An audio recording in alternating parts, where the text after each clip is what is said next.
Hello welcome and नमस्ते। आज day 2 सिङ्गापुरमा हामीले रुम चेकआउट गरिसक्यौँ अनि त्यसै गरी हामी चाहिँ अहिले घुम्न आएको छौँ चाइना टाउन, जुन चाहिँ सिङ्गापुरमा छ। एउटा चाइनिजहरू टन्नै छन्, सबै म्याक्सिमम यहाँ चाइनिजहरू बढी आउने रहेछन् सपिङ यताउति गर्नको लागि। अनि अहिले चाहिँ हामी यो एक दुईवटा यहाँको ठाउँहरू घुमेर त्यसपछि हाम्रो बेलुका 5 बजेको क्याब छ अनि हामीलाई त्यसपछि त्यहाँबाट क्याबले क्रुजमा छोडिदिन्छ अनि त्यसपछि क्रुजको भिडियो हेर्न सक्नुहुन्छ त्यसपछिबाट। अहिले चाहिँ दिस इज चाइना टाउन।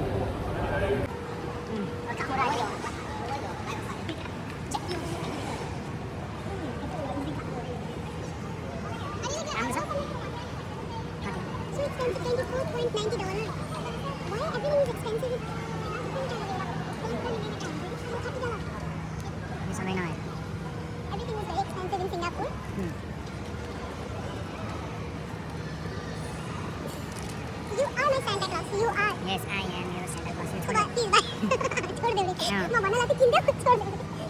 तिम्रो सेन्टा क्लस म भएपछि त्यो अरू सेन्टा क्लस तिमीले हेर्ने नै होइन।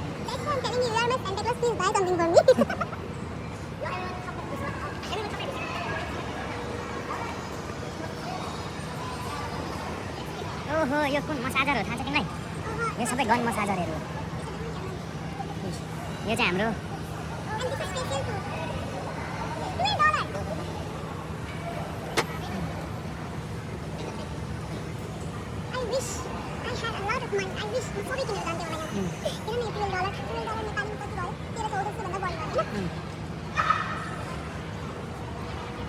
वेल्सको यहाँ चाहिँ मेरो फेभरेटहरू वेल्सको चाहिँ रहेन रहेछ, अरू कम्पनीको रहेछ। म बन्द गर्ने ल।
अघि हामी चाइना टाउन गएको थियौँ घुम्नलाई। चाइना टाउन चाहिँ खासै लागेन, त्यो एउटा हाम्रो हुन्छ नि मार्केट सपिङ मल जस्तो हो, त्यस्तै थियो।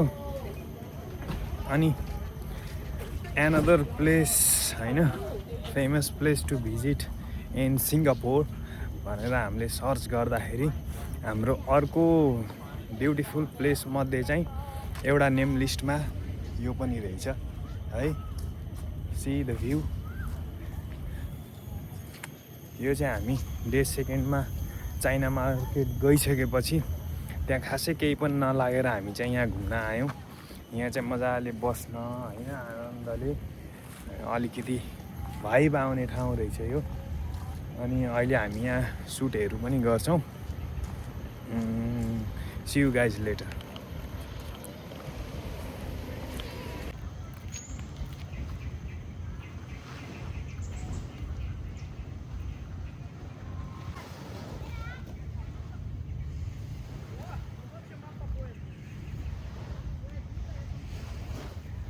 सो गाइज अघिको हामी कुन बिच थियो?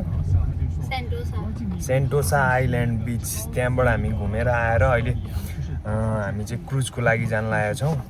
अनि त्यसै गरी अब क्रुजमा गइसकेपछि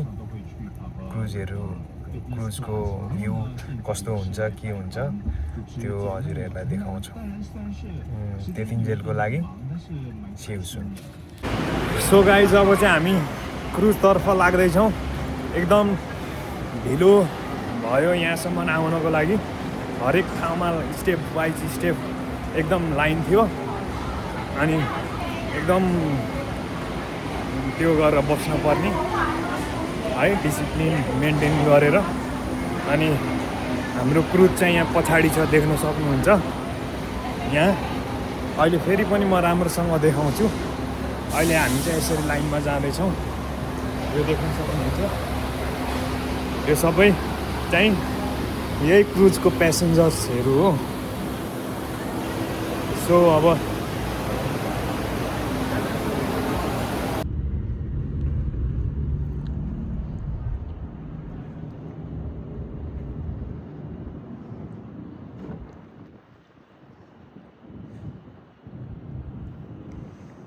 Oreva, Monkey D. Luffy. Oreva Naru.